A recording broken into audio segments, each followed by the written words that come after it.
Hola a todos, ¿cómo están? Un gusto volvernos a encontrar aquí en Plaza Ijanés.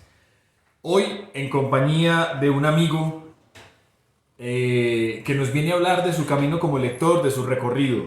Una persona que, al mismo modo de Barba Jacob, ¿no? Recorrió la América y en un pinar de Honduras, dice Barba Jacob, recuperó el aliento, pues este hombre lo recuperó aquí en el altiplano colombiano. Es un gusto entonces en este momento abrir este espacio de conversación sobre lecturas y sobre lectores en Plaza Ijanés. Nos acompaña hoy Fernando Mora. Fernando es, les digo, historiador, promotor de lectura y mediador de la misma, especialista en selección de bibliotecas, de libros para bibliotecas públicas, para proyectos de mediación de lectura. Ha colaborado aquí en Colombia con la Fundación Biblioburro en la costa norte, que hacen una tarea impresionante de acercar la lectura a pueblos marginales en el Caribe colombiano.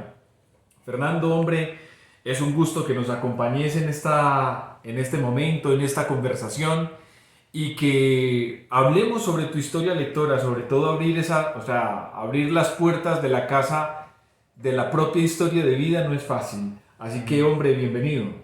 Bueno, muchas gracias Juan Camilo. Feliz de estar aquí y de compartir contigo una ocasión más aún en este emblema editorial y como es Placijanés, ¿no? En sus 60 años. Una celebración de 60 años en este 2021 que seguiremos prolongando por diferentes momentos, en las diferentes ferias con nuestros amigos libreros, porque sí, llegar a bodas de diamante no es una, no es una cosa sencilla. Ujú. Hombre, Fernando, vamos a irnos entrando un poco en la lectura. Por aquí teníamos algunas preguntas, tal vez no vamos a salir de ellas. Pero antes que nada, yo no sé, para Fernando, en su historia como lector, antes de hablar de su historia como lector, ¿qué ha sido leer? ¿Qué ha sido leer? Leer, entender el mundo, ¿no? Sobre todo ponerme en el lugar de otros, yo creo. Hay una frase eh, bien bonita que dice que leer es como la inmortalidad hacia atrás, ¿no? Es como hacerse inmortal hacia atrás. Humberto Eco decía eso. En lo presente, tratar de ponerme en el lugar de otros. Yo creo que leer, posicionarte frente al mundo, leyendo, te da la posibilidad de entender a otros, ¿no? Y compartir esa posibilidad, ese privilegio que tuvimos algunos de crecer leyendo, yo creo que es casi una obligación ya. Es interesante, hombre, que partamos de esa mirada histórica, ¿no? Ujú, Es hacerse eterno hacia atrás. Bueno, uno dirá, pues la eternidad no tiene nada de histórico, ujú, pero pues la eternidad tampoco tiene un atrás, ¿no? ujú, claro. Entonces, ahí en ese asunto de eternidad, bueno, ¿cómo nació en Fernando ese deseo de refugiarse en las palabras escritas, en los libros, que son los grandes contenedores de las palabras escritas? Bueno, ahora también dispositivos, ya nos comentará un poco también sus preferencias de lectura. Pero ¿cómo nació en Fernando esa idea? A ver, contanos un poquito ahí de esa semilla. Bueno, primero, sin duda, es trascendente el contexto. Yo nací en plena dictadura en Chile, ¿no? Donde estaban coartadas todas las posibilidades de expresarse social, culturalmente, para qué decir políticamente. Mi familia era muy partícipe de un partido de oposición a la dictadura, por lo cual vivía generalmente con mi hermano encerrados en la casa, ¿no? Era muy difícil salir porque había un riesgo concreto, habíamos sido inclusive amenazados de muerte. Desde ahí como que la lectura surge como un refugio, ¿no? Siempre recuerdo una frase, creo que la cita Michel Petit, ¿no? Que dice, habla de un soldado que llega a su pueblo en Italia después de la Segunda Guerra Mundial y lo único que encuentra en la biblioteca es un libro de aritmética. Y dice, ese libro de aritmética para mí era poesía, ¿no? Refugiarse en los libros, para mí esa infancia, bueno, la dictadura dejó el poder cuando yo tenía 10 años y en esos primeros 10 años para mí era ponerme a leer y frente al mar, ¿no? Como que mi relación de libertad Era ponerme frente a un libro, mirando el Océano Pacífico, que bueno, lo añoro mucho ahora. Y claro, desde ahí me formé como lector. Era un contexto muy complejo. También venía de una familia que también me influenció en ello, principalmente mis dos abuelas. Tuve la suerte de que mis dos abuelas, ambas fueron profesionales, una química farmacéutica y la otra enfermera, y la química farmacéutica siempre me orientaba como políticamente, ¿no? Decía, usted tiene que ser presidente. Y la abuela enfermera era más de la poesía, era del sur de Chile, entonces me hablaba de los mitos mapuches, los arrullos, las canciones, ¿no? Y esas dos dimensiones de mis abuelas ahí, cada una con su mirada con respecto a las lecturas que me ofrecían, yo también me armaron como un constructo, ¿no? Como una forma de que me podía yo entender y proyectar frente a los libros, viendo como esa oscuridad que rodeaba ese momento, ¿no? En la infancia. Fueron mucha alegría los libros, ¿no? Esa alegría que no veía en los rostros de mis padres durante esa época, yo creo. Por ende, fueron sanadores. Y por eso te hablaba hace un momento del tema del privilegio. Yo creo que si uno tuvo la posibilidad de formarse como lector por gusto, casi se convierte en una obligación moral tratar de brindar que la gente entienda la lectura también desde ahí, ¿no? Como una forma de reencontrarse leyendo a otros también, ¿no? Sí, es una pasión que satisface tanto en la soledad que es difícil mantenerla en ese pañuelito, en ese odre de Claro. soledad, tiene que abrirse. Y mencionabas una cosa muy bella respecto a Chile, país precioso, ¿no?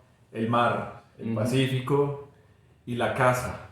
Y Chile tiene eso, bueno, al menos con sus poetas, tiene esa doble relación, ¿no? Esa relación aérea y ad eternum que implica mirar el mar, Claro, el horizonte. pero también tiene esa relación que terrícola, terrestre, del que es, bueno, no por nada Chile es un país de grandes mineros, Ujú, ¿sí? La minería sustentaba el país, donde se escarba mucho el lenguaje, ¿no? ujú. Entonces vienen a mi cabeza, bueno, obviamente pues está Neruda, pero en especial a mi cabeza viene el gran volador del universo, pero también el gran topo de la tierra que es Huidobro, ¿no? Ujú, Huidobro, claro. Violeta Parra, una mujer que inclusive con su existencia escarbó mucho, Ujú. eh, Volcánica. volcánica. Violeta volcánica. Y Nicanor, ¿no? Que Nicanor es la golondrina que Claro. en el aire del horizonte le mama gallo a las palabras, ¿no? Ujú, Eso marca, eso es una cosa muy bella, ¿no? Porque marca un poco como esa relación entre los dos mundos de Chile, pero vos también tenés la oportunidad de estar entre dos mundos, ¿no? Entre Chile, Tomada, Santiago y Valparaíso, pero ahora el interior de Colombia, Bogotá y la costa norte. Hombre, ¿qué autores o qué lecturas te han acompañado en ese trasegar de casi que cuatro mundos, no dos mundos, sino como cuatro? Porque a veces es difícil uno no sentirse extranjero en su propia tierra, huérfano en su propia existencia. A mí me gusta mucho en el trabajo con niños, ¿no? Que ellos me recomienden lecturas. Yo creo que esas lecturas de cuentos, de leyendas. Por ejemplo, recuerdo la primera vez que me contaron la historia del hombre caimán, allá en el Biloburro, ¿no? Queda cerca relativamente de Plato. Entonces la leyenda del hombre caimán está muy viva. Y me quedó muy marcado, que para mí es como la representación máxima de lo que es el realismo mágico, ¿no? Que la leyenda del hombre caimán tenía nombre propio, ¿no? El hombre caimán, ay, se me olvidaba el nombre ahora, pero que tuviese un nombre, ¿no? Le da una corporalidad al mito tan tremenda, ¿no? O sea, hubo gente que me dijo que lo había conocido, ¿no? Y yo lo creo, yo creo que es verdad, ¿no? Y me pasaron muchas cosas. La primera vez que fui a Aracataca, recuerdo que fui a un restaurante, era la casa donde había vivido Leo Matiz, tremendo fotógrafo, unas fotos Ujú. maravillosas. Y la señora que me sirvió el plato calientito ahí, Se llamaba igual que mi abuela. Yo nunca había escuchado a una persona que se llamara igual que ella. Mi abuela se llamaba Dilia. Yo jamás había escuchado su nombre. Y esa señora en Aracataca se llamaba así. Eso me conmovió profundamente, ¿no? Libros, ¿qué libros me han acompañado? El ruido de las cosas al caer me gustó mucho. ¿Sí? Escucha, se me olvidó el autor. Gabriel Vázquez. De Gabriel Vázquez, que lo leí la primera vez que vine a Colombia, el año 2012. Me lo recomendó un librero en Cartagena. Quiere entender Colombia, le hace este libro y lo encontré tremendo. Estaba la pájara pinta sentada en su verde limón de Ana María Ángel también, ¿no? Que me permitió entender lo que es el sigma de Colombia con el Bogotazo, ¿no? Un libro maravilloso que lo encontré antiguo por ahí en una librería. Bueno, claro, García Márquez es parte fundamental de ese proceso, ¿no? Yo creo que, no sé, tiene sus detractores García Márquez, ¿no?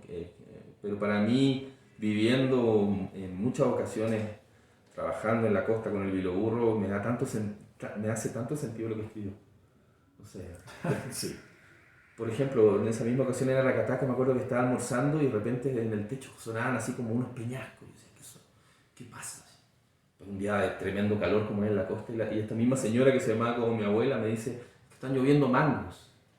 Y para mí eso era como, claro, pues yo creo que cada región, Chile también lo tiene, ¿no? En Chile, en el sur de Chile, existe una isla que se llama Chiloé, que también tiene esa carga mítica tremenda, ¿no? Ajá. Yo creo que también García Márquez como que dio en el clavo eso, con darle esa corporalidad también territorial a todos los países de Latinoamérica, porque en cada lugar de Latinoamérica existe un territorio cargado de esa mítica, de esa energía mágica, ¿no?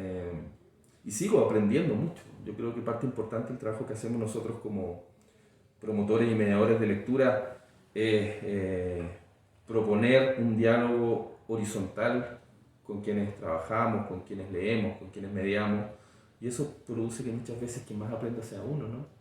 A mí me pasa mucho, y agradezco infinitamente cada vez que un niño, un joven, un adulto mayor, contándome su propia experiencia vital, logra hacerme un poquito más colombiano.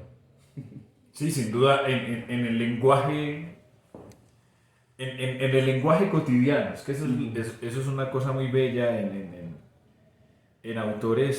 Sí, bueno, mencionaba a Violeta Parra, a Nicanor, en el caso chileno, y aquí acabas de mencionar a García Márquez, ¿no? Y hay otros, ¿no? David Sí, Sánchez sí. Juliao, eh, el Tomás Carrasquilla, para el caso de Antioquia, Ujú.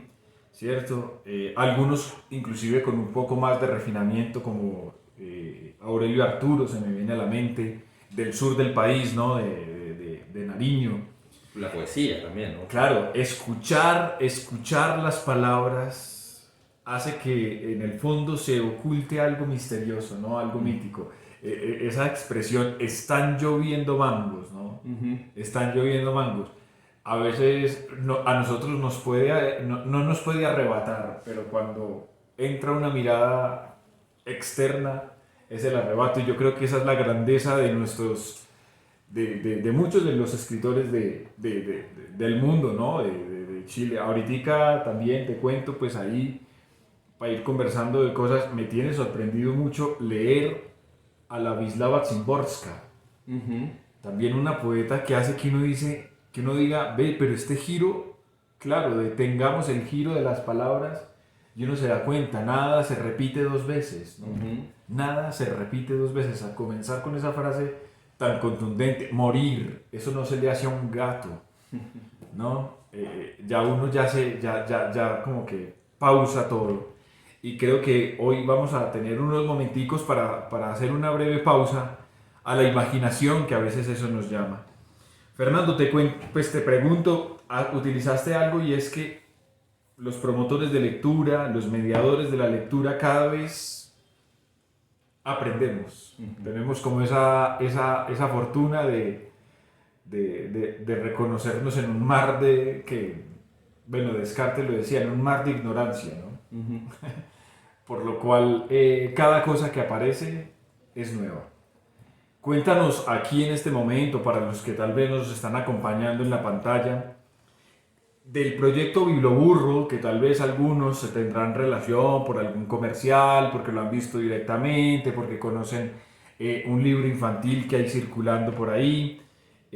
Cuéntanos, Fernando, ¿qué enseñanzas has sacado de ese proyecto? ¿Qué te ha dejado a vos ese proyecto como lector, como padre de familia, como hijo, como hermano, como todo? Uf, eso va para hablar mucho. Por algo ahora vivo aquí, ¿no? A mí me conmovió, yo conocí al profesor Soriano el año 2010, el año del terremoto en Chile. Él fue invitado por la universidad donde yo estudié a dar una charla. Yo estaba trabajando hace tiempo en este tema de implementación de bibliotecas en contextos de vulnerabilidad, pero bueno, gran parte del éxito de la política exterior colombiana era reducir el caso del conflicto o la guerra en Colombia solamente un tema entre el Estado y la guerrilla, invisibilizando todos los otros actores, ¿no? El profe me conmovió cuando nos conocimos porque me abrió esa puerta a esa violencia multidimensional, a esa violencia donde hay diferentes actores, ¿no? Ah, para mí, de niño, la violencia está ejercida por el uniforme militar. La violencia aquí no solamente, voy a ser claro en ello, no solamente. Me impactó también la entrega, o sea, yo siempre he sentido que hay un tremendo sentido político de lo que hacemos los promotores y los mediadores de lectura. Pero entender lo que hacía el profesoriano, llevándole el libro a las comunidades, a los chicos, cuyos padres lo amenazaban de muerte, por visibilizar un territorio que no existía a los ojos del mundo, ¿no? Porque estaba controlado por ciertos poderes. Eso a mí me conmovió profundamente, ¿no? O sea, entregarse a una causa por otros al punto de arriesgar su propio pellejo, ¿no? Lo encontré como la definición misma de lo que hacemos, ¿no? Eso me conmovió tan fuertemente que decidí renunciar al trabajo en Chile después de 10 años y venirme a trabajar con él a Colombia, buscando visibilizar ese impacto concreto que ha generado el Biloburro durante ya 25 años en generaciones de niños en el departamento del Magdalena, ¿no? Chicos que, aproximándose de una manera diferente a la lectura, ahora pueden estar haciendo un MBA en Estados Unidos o un máster o un doctorado en Europa, y que se invisibilizan cuando uno solamente ve la imagen del libro, de los libros en un burro llegando a las comunidades, ¿no? Se ve muy bonito, yo lo encuentro bonito también, ¿no? O sea, pero poco se ve el trasfondo social, cultural, que es primero entregar la lectura a personas que no tienen la posibilidad de acercarse a leer, entregar diferentes cuerpos de lectura y entender la lectura como un derecho social y cultural también. Yo creo que es la enseñanza que más valoro y que me hace sentir un cariño muy fraterno con el profesor Soriano. La idea de venirme yo fue justamente tratar de formar un área de educación, de promotores y mediadores de lectura, para que también el trabajo del profe se replique en el tiempo y no se quede solamente en su obra, ¿no? Y, y ya el Biblioburro se ha convertido en una institución en diferentes lugares del mundo, ¿no? También es interesante porque esa imagen tradicional del burro como el animal tosudo, ¿no? Se vuelca a ser el promotor de lectura. Para mí, bueno, ha sido una enseñanza, llegó en un momento muy personal también, muy potente, ¿no? Yo había perdido a mis padres y no solamente encontré una familia nueva, sino un país nuevo y aquí estoy, ¿no? Ya con una compañera y una hija colombiana, no sé, ¿qué más puedo agradecer ni comentar? Hasta me conmueve, ¿no? Porque claro, ha sido un cambio profundo, fundamental, y sigue siendo una persona a la cual yo quiero y respeto mucho, al profesor Soriano. Creo que es un baluarte de quienes trabajamos en pos de llevar libros a las comunidades. Y qué bonito también como esa idea que arrancó con curiosamente esa figura contradictoria, ¿no? El burro, cuando tú no sabes te dicen burro, cosa que es un poco injusta, yo no sé, tal vez.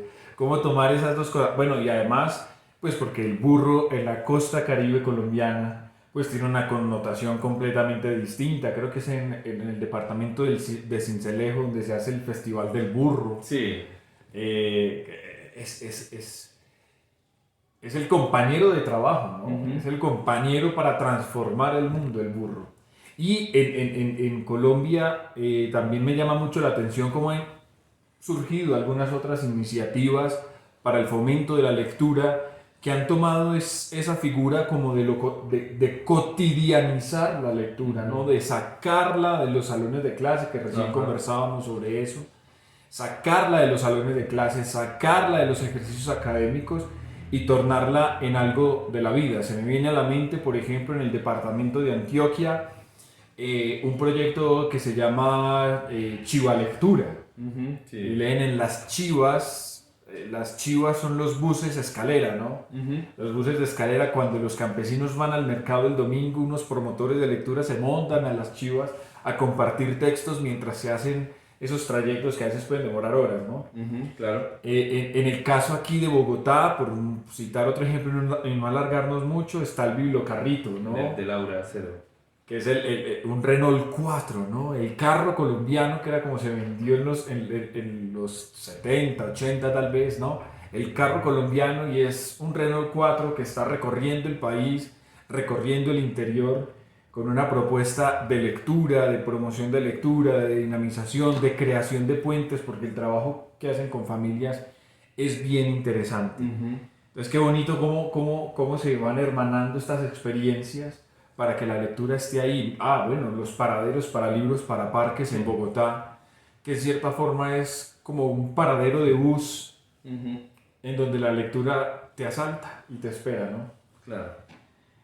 Bueno, y con vos hemos conversado también un asunto que es difícil y tal vez algunos dirán, no, pues qué bonito todo esto de leer y la historia de tu lectura, ¿cierto? El asunto, bueno, complejo, pues que nos lo miramos con cierta distancia, pero también respeto, que fue la dictadura chilena, que marcó tu Ujú. historia de vida, sí, y la de muchos en Chile, sin duda. Eh, pero hay un asunto también ya técnico que comienza a darse y que lo hemos conversado en algunos momentos y es el tema de la selección. A mí me gusta más utilizar la palabra elección, suena Ujú. más con carga ética, ¿no? Ujú. Sí, No, es no, no. verdad. Porque selección suena mucho a técnica, entonces yo establezco unos criterios, unas tablas. En cambio, cuando yo hablo de elección, hablo también de gustos y de la responsabilidad que implica con el otro, ¿no? Ujú. Entonces hemos hablado como de todo este asunto de la elección de textos.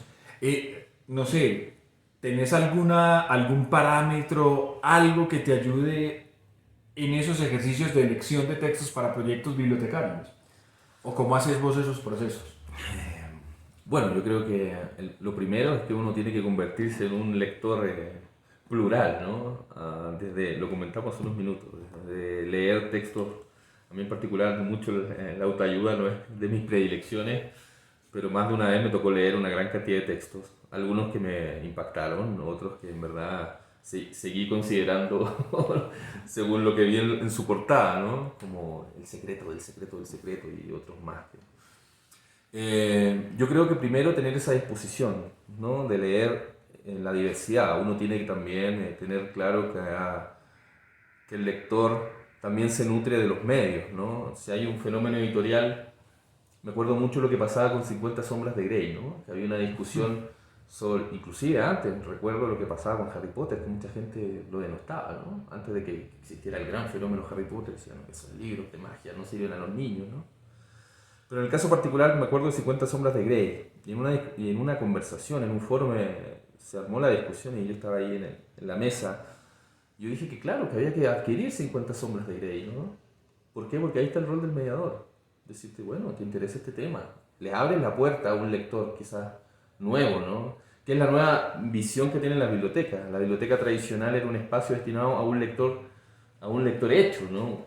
Un lector Ujú. que iba donde la encargada de biblioteca o el encargado de biblioteca pedía un libro en particular, el encargado se lo retiraba. Las bibliotecas ahora tienen que encontrar nuevos lectores, ¿no? Convocar lectores, ser plataformas culturales de las comunidades donde se insertan esos espacios, ¿sí? Y eso requiere que haya ojalá lo más diverso. Siempre es complejo porque siempre tenemos poco presupuesto y nunca vamos a poder tener todos los títulos, ¿no? Pero claro, qué sé yo, tenemos el ejemplo de 50 sombras de Grey, deberíamos tenerlo si hay un fenómeno mediático con respecto a un libro, pero también tenemos que tener a Anais Nin, tenemos que tener a Apollinaire, ¿no? Tenemos que decirle, usted está queriendo entrar a este mundo maravilloso de la lectura, le hace 50 sombras de Grey, después le recomiendo este otro, después se lee este otro. Por eso es tan importante no solamente la elección, como acabamos de decir, sino quién está mediando entre una colección y un lector, ¿no? Ahora, estábamos hablando de biblioteca, porque en términos personales, pucha, uno, uno se transforma, en mi caso, ¿no? Me gusta mucho la novela gráfica, me gusta mucho lo que se hace en la discutida literatura infantil y juvenil, ¿no? Si la podemos definir como literatura infantil o juvenil o no, los álbumes.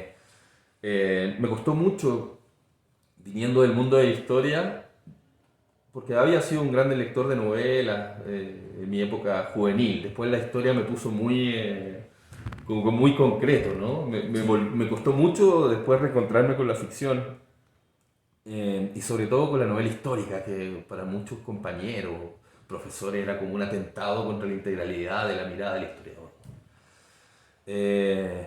Pero y también hubo un proceso ahí personal bien interesante que valoro mucho de reencontrarme. Ahora lo encuentro un género me gusta mucho las distopías, ¿no?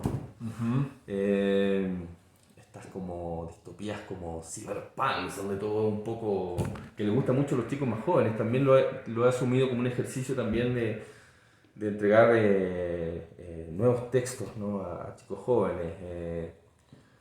Es un gran tema, ¿no? Es un gran tema, podríamos hacer conversación exclusiva de eso. Bueno, pero también ahora Fernando, y tal vez muchos están acá, dice, bueno, pero para las bibliotecas, yo no soy bibliotecario, Ajá. y Fernando, ahora en su rol de papá, Sí. que también construye una biblioteca, ya no para sí mismo, sino también pensando pues, en varias personas en casa. Uh-huh. ¿Bajo qué criterio, adicional del gusto, también se piensa ese proceso de adquisición de libros para la casa? Sí, a ver, yo creo que es muy importante en la primera infancia, Aurora tiene 3 años, primero también relacionarse con el libro como objeto material, ¿no? Es muy importante, no como una estrategia, ¿no? Porque es natural que vea a su mamá y a su papá leyendo, pero eso ya es un primer acercamiento. Después que ella logre agarrar un libro, yo siempre, que es algo que mucha gente lo encuentra terrible, ¿no? Pero buscaba libros de segunda mano, estos libros, qué sé yo, libros que uno en verdad jamás iba a leer, que ya están bien ajados para que ella de un año los tuviera, los manipulara, supiera que era un libro que ella podía manipular para después cuidar el libro que ella iba a tener para sí misma, que lo iba a valorar como tal, ¿no? Yo creo que ese primer acercamiento del libro como objeto material es muy importante. Después la libertad, ¿no? La libertad y la autonomía de ella elegir. Yo creo que eso ha sido muy importante para ella. Ella tiene 3 años, pero ya lee, ¿no? Agarra un álbum y logra interpretar la idea de un texto exclusivamente a través de las imágenes, que es el sentido que busca un álbum también. Y yo creo que ella sabe que hay libros que son exclusivamente de ella, hay libros que son de la mamá, hay libros que son del papá, y hay un libro que es del patrimonio familiar, ¿no? Sí. Y esos libros, quizás los que son de uno nomás, no tienen que ver con un sentido como de propiedad, ¿no? Sino que tiene que tener un sentido exclusivamente de lo emotivo, del cariño que uno le tiene por los libros. Uh-huh. Ese cariño yo creo que se forma principalmente con dejar de pensar la lectura como en su función social, ¿no? Dejar de pensar la lectura con una proyección práctica y entender de que la lectura es una forma de comunicarnos, ¿no? Lo que dice Yolanda Reyes, ese triángulo virtuoso entre el mediador, el lector y el libro, se puede perfectamente hacer en la casa, ¿no? A través de este diálogo con este objeto material maravilloso. Y bueno, Gabriela Mistral lo decía muy bien, ¿no? Decía, hay que hacer leer como se come, todos los días, ejercicio diario, que sea como el mirar, pero gozoso siempre. Gabriela Mistral decía que el hábito no se forma, no se va a formar jamás, sino se vincula a través del placer. Yo creo que por ahí va principalmente lo que hay que hacer con el tema de la lectura.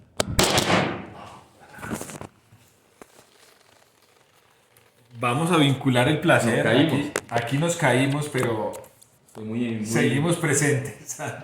Disculpen la... No. Esto es la virulencia. Esto es una cuestión que nos invita también a emocionarnos, sin duda. A emocionarnos. No.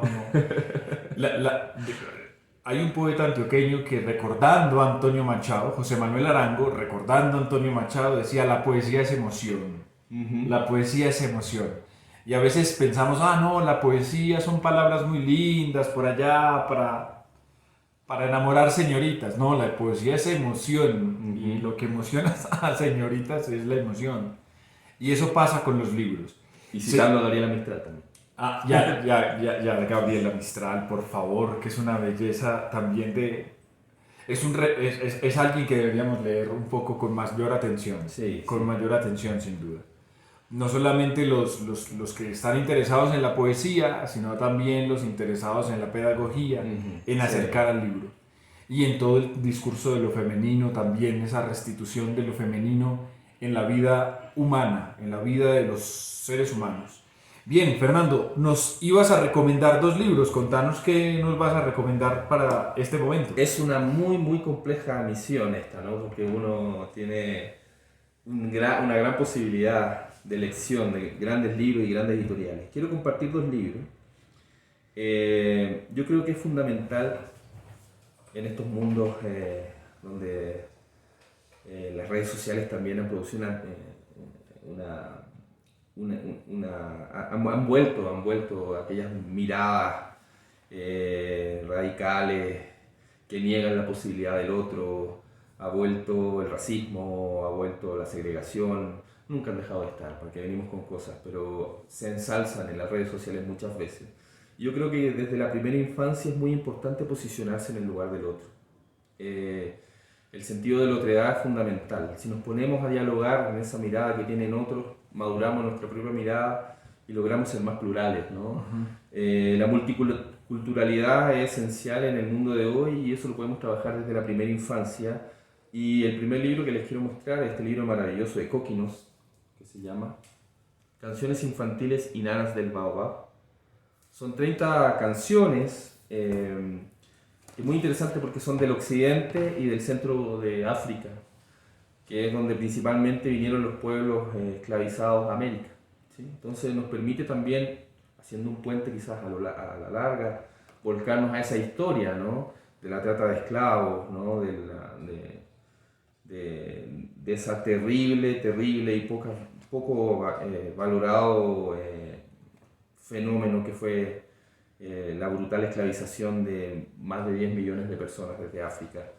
Y son canciones, viene con un disco, lo podemos escuchar, podemos cantarlo, son de 10 pueblos diferentes, lenguas diferentes de África Central y África Occidental, pero nos permiten encontrarnos con esa otra realidad tan diferente, ¿no? Que también es nuestra, ¿no? Podemos a partir de ahí volcarnos a las historias de Palenque, del Pacífico colombiano y trabajar temas que son sustanciales, ¿no? Muchas veces se piensa que la mediación de lectura es una actividad exclusivamente volcada a la recreación y al ocio lector.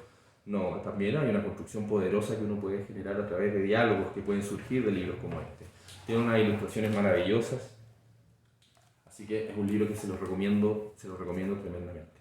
Son de esos libros que yo lo he tenido por lo menos unas 4 veces y siempre he terminado regalándolo, porque son esos libros que están bonitos que uno los termina, no sé si te pasa lo mismo, de suceder, sí, ¿no? Toda esta serie, es canciones infantiles y nanas del Baobab, y hay una línea bien interesante ahí también de cantos y nanas de pueblos judíos, sí, de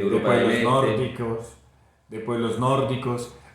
Nos permite tener una mirada muy interesante, pero este en específico me encanta lo que acabas de hacer, la recomendación, es decir, el gancho que hiciste de recordarnos que detrás de este libro no solamente están unas canciones, unas ilustraciones, muy bellas, sino también hay una historia, ¿no? Ujú. 10 millones de almas esclavizadas, eso es Y, conmovedor. y claro, es África, son canciones bellísimas. Eh, lo que bien comentas tú, ¿no? Nos permite reencontrarnos. Ahora voy a ponerme el traje de colombiano. Nos permite, como colombianos, entender también nuestra propia historia, ¿no? Y de los pueblos afrodescendientes en Colombia. Totalmente recomendado, bellísimo libro. Y nos traías otro texto que también es otra belleza. Otra belleza. Fernando Pessoa, el maestro de los heterónimos, ¿no? Ricardo Reis, eh, Álvaro de Campos. Álvaro de Campos. Yo creo que es parte del canon literario que uno tiene que lograr comunicar a sus hijos, ¿no? Su poesía, su prosa, ¿no? Una prosa también poética que navega entre la poesía y la filosofía, ¿no? De una manera natural, que fluye. Eso es lo bonito de este libro, porque si bien se llama Lo mejor del mundo son los niños, no son poesías orientadas exclusivamente a la infancia, ¿no? Pero tienen esa naturalidad, esa forma de fluir en el lenguaje, ¿no?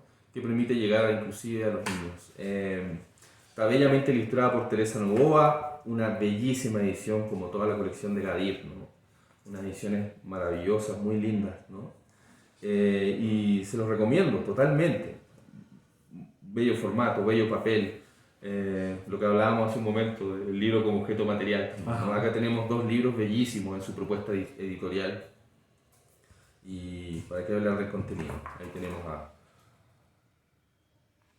don Fernando Pessoa. Dos recomendaciones es Fernando Pessoa, Lo mejor del mundo son los niños de Gadir y Canciones infantiles y nanas del Baobab de Coquinos. Acabas de mencionar otra cosa interesante, ya vamos a ir haciendo como el cierre. A la hora de pensar en la elección de los textos, también qué importante es que el adulto que va a elegir un texto para su casa también piense en esos elementos, cómo está encuadernado el libro, cómo es el papel, qué tal es el juego de la ilustración, porque pues en últimas termina siendo una inversión que se hace para la casa, para las personas, y que un libro a veces termina siendo compañero de uno para toda la vida, ¿no? Claro. Para toda la vida. Hombre, Fernando, te quiero agradecer enormemente este tiempo, la emoción que sacudió todo, pero de eso se trata este espacio, de hablar de lecturas con lectores y de compartir con ustedes un momento de encuentro. Los invitamos a que sigan a Plaza y Janés Editores Colombia en las redes sociales, que entren en nuestra página web www.plazayanescolombia.com.